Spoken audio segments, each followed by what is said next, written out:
TV news देख रहे हैं आप। मैं हूं देवेंद्र कुशवाहा। उत्तर प्रदेश के पंचायत चुनाव में सीटों पर आरक्षण व्यवस्था को लेकर हाईकोर्ट की लखनऊ बेंच ने अपना फैसला सुना दिया है। हाईकोर्ट के फैसले के मुताबिक साल 2015 को मूल वर्ष मानते हुए सीटों पर आरक्षण लागू किया जाए। इसके पहले राज्य सरकार ने खुद कहा है कि वह साल 2015 को मूल वर्ष मानते हुए आरक्षण व्यवस्था लागू करने के लिए तैयार है। इस पर न्यायमूर्ति ऋतुराज अवस्थी और न्यायमूर्ति मनीष माथुर की खंडपीठ ने 25 मई तक त्रिस्तरीय पंचायत चुनाव संपन्न कराने के आदेश पारित किए हैं। दरअसल हाईकोर्ट की लखनऊ बेंच ने 11 फरवरी 2021 के शासनादेश को चुनौती दी गई थी। इस याचिका में कहा गया था कि पंचायत चुनाव में आरक्षण लागू किए जाने संबंधी नियमावली के नियम 4 के तहत जिला पंचायत, क्षेत्र पंचायत और ग्राम पंचायत की सीटों पर आरक्षण लागू किया जाता है और आरक्षण लागू किए जाने के संबंध में साल 1995 को मूल वर्ष मानते हुए 1995, 2000, 2005 और 2010 के चुनाव संपन्न कराए गए। याचिका में आगे ये भी कहा गया है कि 16 सितंबर 2015 को एक शासनादेश जारी करते हुए साल 1995 की जगह साल 2015 को मूल वर्ष मानते हुए आरक्षण लागू किए जाने को कहा गया। उक्त शासनादेश में ही कहा गया है कि साल 2001 और 2011 के जनगणना के अनुसार अब बड़ी मात्रा में डेमोग्राफिक बदलाव हो चुका है, लिहाजा साल 1995 को मूल वर्ष मानकर आरक्षण लागू किया जाना सही नहीं होगा। इसी को ध्यान में रखते हुए कहा गया है कि 16 सितंबर 2015 के उक्त शासनादेश को नजरअंदाज करते हुए 1 फरवरी 2021 को शासनादेश लागू कर दिया गया है। इसमें साल 1995 को ही मूल वर्ष माना गया है और यह भी कहा गया है कि साल 2015 के पंचायत चुनाव भी 16 सितंबर 2015 के शासनादेश के अनुसार संपन्न हुए थे। और इस तरह से आज जो है हाईकोर्ट ने यह फैसला सुनाया है कि आखिर बेस, जो आरक्षण का बेस होता है, वह 2015 को ही माना जाए। क्योंकि बीजेपी सरकार ने 1995 को आधार बेस मानते हुए आरक्षण व्यवस्था लागू करने के लिए कहा था, लेकिन अब 2015 को आधार बेस माना जाएगा आरक्षण के लिए। इसी विषय पर आज हमारे साथ जुड़े हुए हैं कांग्रेस नेता चंद्रेश सिंह और बीजेपी नेता सर्वेश त्रिपाठी जी। स्वागत है दोनों का हमारे इस कार्यक्रम में। जी, हम जानना चाहते हैं, पहले सर्वेश जी के पास जाएंगे डिबेट में और यह जानना चाहेंगे कि क्यों आखिर योगी सरकार को क्या यह पता नहीं था कि जब 2015 को आधार वर्ष मान करके आरक्षण व्यवस्था लागू किया गया था तो 1995 मानने की क्या जरूरत थी? हाईकोर्ट में फजियत होने की क्या जरूरत थी? जी, जवाब दीजिए सर्वेश जी। देवेंद्र जी, ऐसा है कि हाई कोर्ट ने एक गाइडलाइन जारी किया है जी कि कुछ इसमें संशोधन कर दिया जाए, कुछ कमियां पाई हैं। सरकार को निर्देश भी दिया है जी। और सरकार की ये मंशा थी, प्रदेश सरकार की जी, कि पंचायती राज चुनाव में सभी वर्गों को मौका दिया जाए जी। उनका ये भी निर्णय था सरकार का कि आजादी के बाद जो गांव कभी आरक्षित न हुआ हो वो इसका आरक्षित किया जाए जी। यानी उस गांव में प्रत्येक लोगों को मौका दिया जाएगा जी। उसमें कुछ त्रुटियां कोर्ट ने पाई, हाँ, उनको एक निर्देश दिया है, इसको एक सुधार कर लीजिए। मतलब कहना क्या चाहते हैं कि 2015 अगर जो आरक्षण के लिए आधार बेस माना जाता तो ये जो आप बता रहे हैं कि जिनको मौका नहीं मिला उनको मौका नहीं मिलता? नहीं मिलता जी। नहीं। कैसे नहीं मिलता जी? नहीं मिलता, आप बता रहे हैं जी। चंद्रेश जी। हाँ, चंद्रेश जी नमस्कार जी। आपने अपने मंच पर हमें बोलने का अवसर दिया, इसके लिए आपको बहुत बहुत धन्यवाद जी। धन्यवाद। उत्तर प्रदेश में मैं तो पिछले 4 साल से ये नहीं समझ पा रहा हूँ कि उत्तर प्रदेश में योगी जी की सरकार है कि हाई कोर्ट का सरकार है जी। हर मामले में हाई कोर्ट के डिसीजन के बाद ही कोई निर्णय लिए जाते हैं। इससे स्पष्ट है कि उत्तर प्रदेश में सरकार हाई कोर्ट ही चला रही है इस समय जी। नौकरियां आए, मामला कोर्ट में जाता है, फैसला कोर्ट के आने के बाद कोई डिसीजन लिया जाता है जी। पंचायत चुनाव कराना हो, ये भी मामला कोर्ट में चला गया जी। ये स्पष्ट था कि 1995 में 2000, 2005, 2010 में जो चुनाव हुए उसको 1995 को आधार वर्ष माना गया जी। 2021 में चुनाव होने जा रहे हैं और 21 के चुनाव में आप 1995 को आधार वर्ष मानते हैं, जबकि देखा जाए तो 2001 से लेकर 2011 तक की जनगणना को देखें दोनों की, तो काफी बड़ा डेमोग्राफिक चेंजेज आ चुका है जी, डेमोग्राफिक चेंजेज आ चुका है जी। तो डेमोग्राफिक इतने बड़े चेंजेस आने के बाद सरकार ये नहीं समझ पाई कि उसे आधार वर्ष क्या बनाना चाहिए। मामला कोर्ट में गया, कोर्ट के निर्देश आए, अब उस सरकार कह रही है कि हम 2015 को आधार वर्ष मानने के लिए तैयार जी। तो क्या सरकार पहले ये बात नहीं समझ पाई जी? इसका मतलब ये साफ है कि यह सरकार नीति निर्माण में पूर्ण रूप से असमर्थ रही है जी, और इसकी असमर्थता जग जाहिर है जी। कोर्ट के फैसले के बाद ही कोई उचित निर्णय हो पा रहा है। इसका मतलब कि मुख्यमंत्री और उनकी जो भी प्रशासनिक मशीनरी है जी, देश प्रदेश के अंदर नीति निर्माण में पूर्ण रूप से असमर्थ रही है जी। अभी जो नई आरक्षण नियमावली आई है, जो सूची आई है जी, नई आरक्षण सूची में काफी हेरफेर किए गए हैं जी, काफी अनियमितता बढ़ते जाने के भी आरोप लगाए जा रहे हैं जी। अब इस मामले में देखा जाए कि नई नियमावली आने के बाद, नए आधार वर्ष मानने के बाद किस तरीके से सरकार चीजों को लागू कर रही है, और जो भी हो, जैसे भी हो, यथाशीघ्र पंचायत चुनाव कराए जाने पर हमारा फोकस होना चाहिए जी। पिछले 4 सालों में पंचायत में काफी बड़े स्तर पर भ्रष्टाचार हुए जी, सारे प्रधान माला माल हो गए जी। इस समय पंचायती राज संस्थाएं भ्रष्टाचार की सबसे बड़ी अड्डा बनी हुई है जी, और लगातार मुख्यमंत्री जी कहते रहे कि भ्रष्ट प्रधान जेल जाएंगे, भ्रष्ट प्रधान जेल जाएंगे, लेकिन आज तक कोई प्रधान जेल नहीं गया जी। ब्लॉक स्तर के अधिकारी और प्रधानों के मिली भगत से गाँव में सरकारी योजनाओं का लूट मचा हुआ है, और मुझे लगता है कि इस मामले में मुख्यमंत्री के साथ साथ पूरा उनका प्रशासनिक महकमा इन्वॉल्व है भ्रष्टाचार में। तो पूर्ण रूप से पंचायत के मामले में मुख्यमंत्री और भारतीय जनता पार्टी की सरकार विफल रही है। नीति बनाने में उत्तर प्रदेश की सरकार विफल है, आपके कहने का मतलब ये है जी। सर्वे जी, नीति निर्माण के मामले में यूपी की सरकार फेल है। नौकरियों के भी मामले में हाई कोर्ट ही फैसला लेता है जी। कोई मामला बताइए जो कोर्ट में न गया सरकार का, आप एक मामला बताइए जो कोर्ट में न गया, कोई वैकेंसी जो कोर्ट में न गई हो। 160 हाँ बताइए पहली बात, कितनी हसासत बात है कि प्रधान लूट रहे हैं, प्रधान लूट रहे हैं, ठीक है, प्रधान माला माल हो गए। देखिए सर्वे जी, मैं सत्य बात कहता हूँ, समझिए, लाल लपेट मेरी बातों में नहीं होता है। आप क्या बात कर रहे हैं? पंचायतों में भ्रष्टाचार प्रधान नहीं लूट रहा है, सारी योजनाओं का बेड़ा गर्क बना कर रखे हैं। पंचायती राज संस्था महात्मा गांधी जी की संकल्पना थी, और हमारे डायरेक्टिव प्रिंसिपल आप स्टेट पॉलिसी में ऑर्गेनाइजेशन ऑफ विलेज पंचायत की बात की गई थी। नेहरू जी ने राजस्थान के नागौर से त्रिस्तरीय पंचायत की शुरुआत करके लोकतंत्र को गांव में ले जाने का काम किए। 73वें और 74वें संविधान संशोधन द्वारा पंचायतों को संवैधानिक दर्जा प्रदान किया गया। कहाँ से बात कर रहे हैं? आम चुनाव कब हुआ था बताइए, कब हुआ था, पता है आपको? और सुनिए, पंचायतों को सशक्तिकरण में, पंचायतों के सशक्तिकरण में कांग्रेस ने महत्वपूर्ण भूमिका निभाई, और आपकी सरकारों ने, सपा ने, बसपा ने, भाजपा ने पंचायतों का बेड़ा गर्क कर दिया। आप ये बताइए, पंचायतों में जब आप बात कर रहे हैं, आप कह रहे पंचायतों में भ्रष्टाचार नहीं है, आप कह रहे, आपका यही कहना है ना सर्वे जी कि पंचायतों में करप्शन नहीं है, आप यही कहना चाह रहे हैं ना?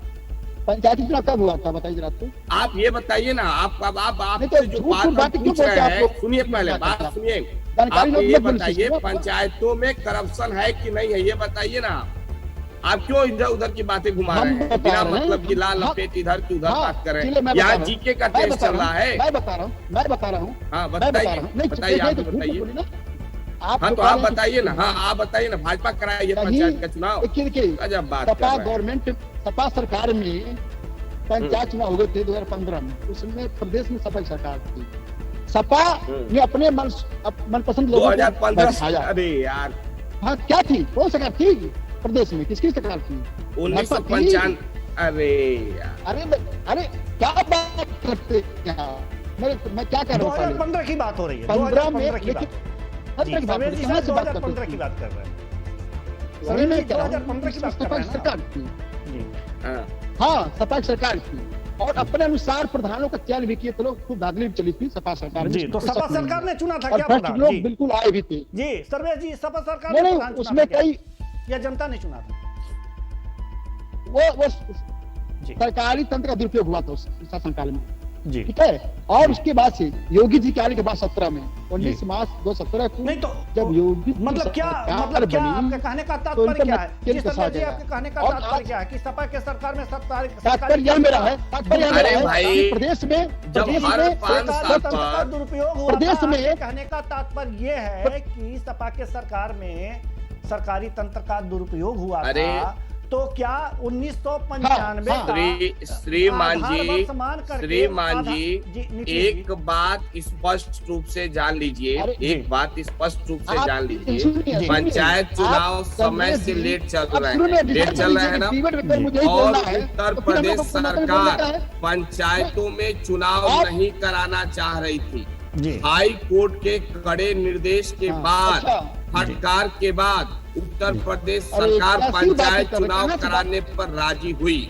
उसमें भी आरक्षण नियमावली के तहत जो भी प्रोविजन थे उसमें बड़ा हेर फेर हुआ।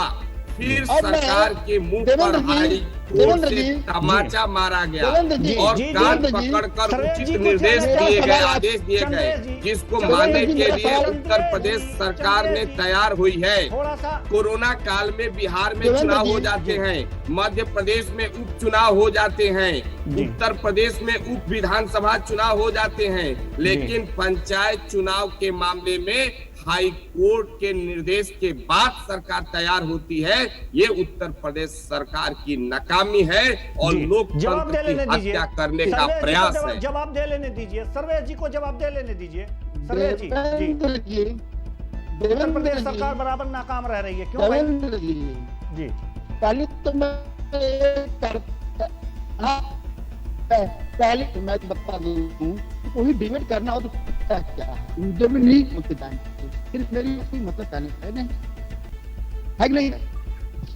इनको बताइए पहले ये कहा आप देवेंद्र सिंह, मेरा प्रश्न है कि कोई भी सरकार जी सिर्फ आपको कितने महीने का मैक्सिमम 6 महीने ना जी ये कहने सरकार आती है, इनकी बुद्धि देख लीजिए, इनकी मानसिकता देख लीजिए, फिलहाल के जैसे नहीं नहीं लोग कि क्या बोलना है कुछ पता है इन लोग को। कोई भी सरकार क्या चाहते हैं आप बताइए ना सर्वेश जी, आप कहना क्या चाहते हैं? हाई कोर्ट के निर्देश देने की जरूरत क्यों पड़ी? इस मामले में सरकार ने स्वतः ही कदम आगे क्यों नहीं बढ़ाए और जो हाई कोर्ट को निर्देश देना पड़ा? दूसरी बात यह है सर्वेश जी कि अगर जो वास्तव में 2015 को आधार बेस मानकर जो आरक्षण शुरू हुआ था सपा की सरकार में, आपकी बात मान लेते हैं, और वो गलत था, सरकारी मशीनरी का दुरुपयोग किया गया था, तो कोर्ट ने पुनः उसे क्यों कहा कि नहीं आधार बेस 2015 ही होगा? इसका मतलब कोर्ट गलत है क्या? आप कोर्ट पे अंगुली उठा रहे हैं क्या? कोर्ट गलत नहीं भाई, कोर्ट गलत है। मैंने ये कहा है कि कोर्ट ने कुछ कहा है, कुछ आधार कुछ 95 का भी लिया जाए, कुछ 2015 किया है न कि कोर्ट ने क्या कहा है? आप अच्छी तरह से अध्ययन करके आए कोर्ट का पूरा आदेश हमारे पास है, जो कोर्ट का आदेश आया है जी कि पंचायत चुनाव के सीटों के मामले में हाई कोर्ट ने फैसला दिया है। हाई कोर्ट ने कहा है कि 2015 को मूल वर्ष मानते हुए सीटों पर आरक्षण को लागू किया जाए जी। इस पर न्यायमूर्ति ऋतुराज अवस्थी व न्यायमूर्ति मनीष माथुर की खंडपीठ ने 25 मई तक त्रिस्तरीय चुनाव कराए जाने के आदेश भी पारित किए हैं जी। और स्पष्ट रूप से न्यायालय ने यहाँ कहा है कि आरक्षण लागू किए जाने के संबंध में 1995 को मूल वर्ष मानते हुए 1995 में, 2000 में, 2005 में, 2010 में चुनाव संपन्न कराए गए। 2000 इस याचिका में यह भी कहा गया कि 2015 को एक शासनादेश जारी करते हुए वर्ष 1995 के बजाय 2015 को मूल वर्ष मानते हुए आरक्षण लागू किए जाने को कहा गया है। उक्त शासनादेश में यह भी कहा गया है कि 2001 व 2011 के जनगणना के अनुसार अब बड़ी मात्रा में डेमोग्राफिक बदलाव हो चुका है, लिहाजा वर्ष 1995 को मूल वर्ष मानकर आरक्षण लागू किया जाना कहीं से भी उचित नहीं होगा। और कहा गया है कि 16 सितंबर 2015 के उक्त शासनादेश को नजरअंदाज करते हुए 11 फरवरी 2021 का शासनादेश लागू कर दिया गया, जिसमें 1995 को ही मूल वर्ष माना गया। ये भी कहा गया कि वर्ष 2015 के पंचायत चुनाव में भी 16 सितंबर 2015 के शासनादेश के अनुसार ही संपन्न हुए थे। ये बात ये हाईकोर्ट कह रहा है। आप गजब बात कर रहे हैं। मैं सब पढ़ा हूं। हम किताब में ये हाईकोर्ट का हम फैसला पढ़ रहे हैं, किताब क्या पढ़ेंगे? हाईकोर्ट का ये फैसला है, क्या बात करते हैं? आज पढ़ा हूं सब, अभी 2 घंटा पहले मैं सब पढ़ा हूं, मैं सब देखा। आप यार भाइयों का, आप लोग व्हाट्सएप यूनिवर्सिटी के स्टूडेंट हैं। ये भाजपा के जो लोग हैं ना, ये व्हाट्सएप और फेसबुक यूनिवर्सिटी के लोग हैं। आप लोग व्हाट्सएप और फेसबुक पढ़ते हैं, तथ्य आप कहाँ पढ़ते हैं?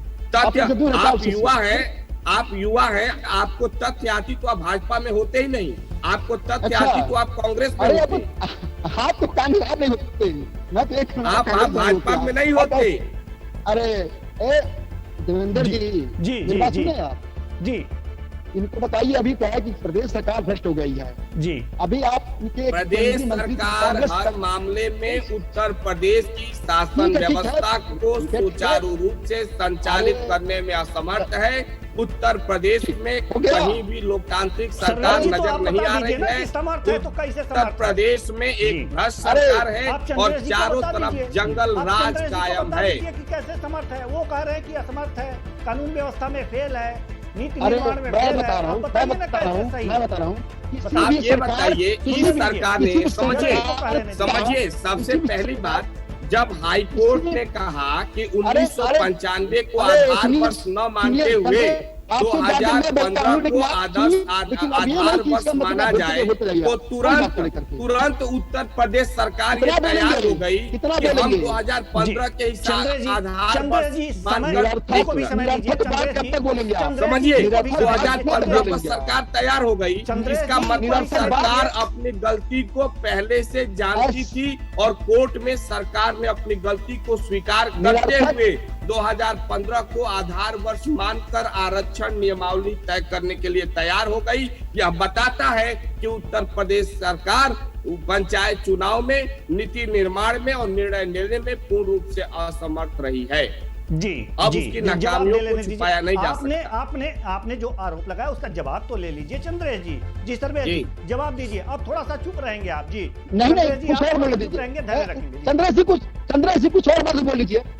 नहीं आप कुछ और बात बोल लीजिए, नाराज होने की जरूरत नहीं है, जवाब दीजिए। सब बोलिए ना, हमें कुछ बच्चा है ना बोलने के लिए। नहीं चंद्रेश जी नहीं बोलेंगे, आप पूरा समय दे रहे हैं। चंद्रेश जी भी आपको पूरा समय दे रहे हैं, बीच में नहीं टोकेंगे। आप बोलिए जी। सर्वेश जी बोलिए, आप बोलिए।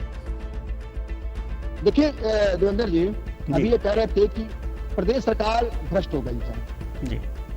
मैं उनसे पूछना चाहता हूं कि प्रदेश सरकार में कोई एक भ्रष्टाचार में लिप्त अधिकारी, कर्मचारी और नेता, मंत्री, विधायक कोई भी हो, एक मामले बता दीजिए प्रदेश सरकार की। स्पष्ट होगी कोई नहीं है जी। न कल्याण सरकार की, न राजनाथ सिंह की जी। वर्तमान योगी जी की राज्य से शुरू करूं, ये बताइए। वर्तमान योगी जी की सरकार है जी। दूसरे राफेल घोटाले में उस समय की डिफेंस मिनिस्टर और इस समय की वित्त मंत्री पकड़ी गई। समझिए, आरोप लगा गंभीर। इस केन्या बस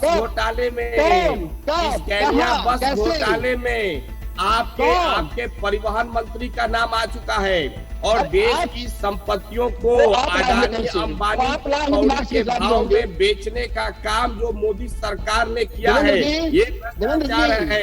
और पीएम जी इतना पैसा गया है, पैसा खर्च हुआ है, मैं सुन रहा हूं, हिसाब प्रधानमंत्री नहीं दे रहा है।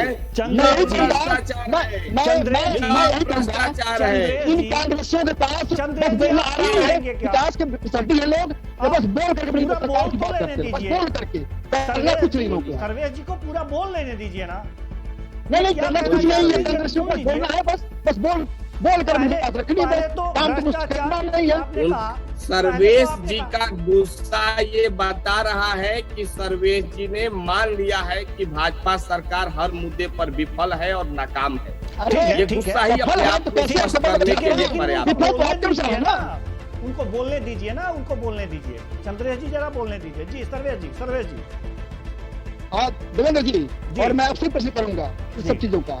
जी पूरे 4 साल में एक दंगे जो प्रदेश में भड़के होंगे जी, कहीं नहीं जी। एक मंत्री विधायक या अधिकारी कोई तरफ पकड़ा गया हो, कहीं नहीं जी। भ्रष्टाचार में कोई नहीं पकड़ा गया जी। पहला भ्रष्टाचार में कोई नहीं पकड़ा गया, ठीक, अब तक 4 साल में। हाँ, कोई नहीं पकड़ा गया। दूसरा अधिकारी हो, विधायक हो, 10 मिनट का समय कहीं दंगे नहीं हुए पूरे प्रदेश में, कहीं पूरे प्रदेश में कहीं दंगे नहीं हुए हैं जी। दंगे नहीं हुए हैं, चलिए। हाँ, दूसरी चीज, हाँ तीसरी, माफिया या तो जेल में है या फिर प्रदेश से बाहर हो गए हैं लोग जी। माफिया जेल में है या प्रदेश से बाहर है? माफिया अवैध जमीनों को कब्जा किए हुए थे लोग, जितने माफिया अवैध जमीनों को कब्जा किए हुए भूमाफिया, उस सबके बेटे गिराई जा रही है और आगे जी जी जी। ये तीन बातें बताई। इन लोग काम है बस भटकाना मुझसे। जी सर्वेश जी, आपने 3 बातें बताई। पहला, और मैं बता रहा हूँ चंद्रेश जी से लेना चाहूंगा 1 मिनट। सर्वेश जी, आपने 3 बातें बताई। नहीं अभी सुनिए मेरी बात सुनिए। अभी मेरी बात नहीं हुई है। ठीक है, अभी और बात बता रहा हूँ। पंचायती राज में जो पंचायती राज में अभी जो इनके एक जी, आपकी आवाज नहीं आ रही सर्वेश जी, नेटवर्क प्रॉब्लम है। चलिए सर्वेश जी, नेटवर्क प्रॉब्लम है। हम चंद्रेश जी के पास आवाज आ रही है जी। हाँ, आ गई आवाज। मेरी आवाज आ रही है? हाँ आ रही है। मेरी आवाज आ रही है? आ गई ना। इनके एक नेता जयराम रमेश जी, केंद्रीय मंत्री थे कांग्रेस सरकार में जी, और उन्होंने, उनका नेट पर सर्च करिए आप, उन्होंने कहा था कि नरेगा एक भ्रष्ट संस्था है जिसमें सभी को लूटने का मौका मिल रहा है। मनरेगा कांग्रेस द्वारा चलाया गया था, विरोध एक कांग्रेसी मंत्री ने किया जी। ठीक है जी, तो ठीक है। आपकी सरकार आ गई तो बंद काहे नहीं कर देती? आपकी सरकार आ गई तो बंद कर दीजिए उसको। नहीं, काहे चला रहे हैं? नहीं बंद क्यों करेगी? बंद क्यों करेगी? उसमें ईमानदारी लग दिया। आपकी पार्टी करती नहीं।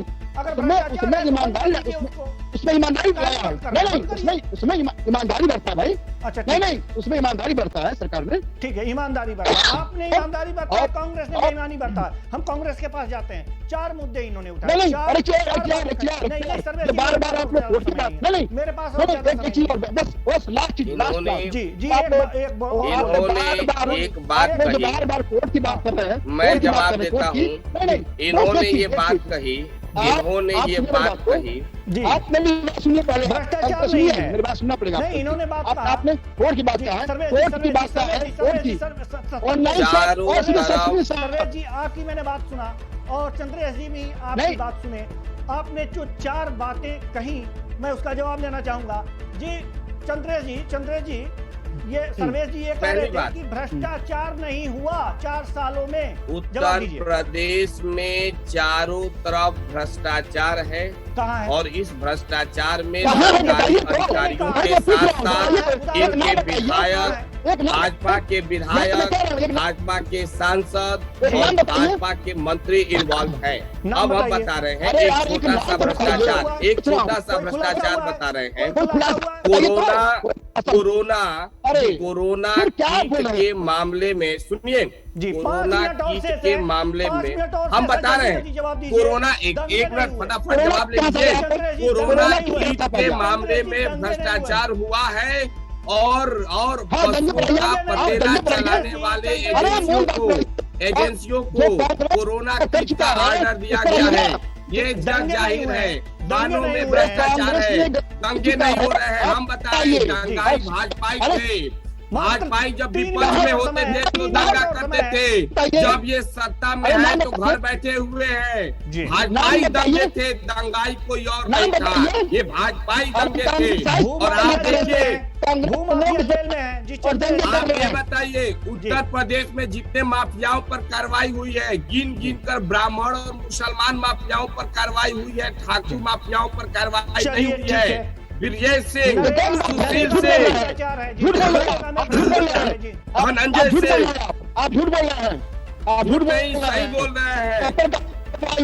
चलिए खाने जातिवादी खाने होते हैं, ये बातें होती रहेंगी, लेकिन जिस तरह से ये बातें होती रहेंगी और डिबेट बढ़ता ही जाएगा।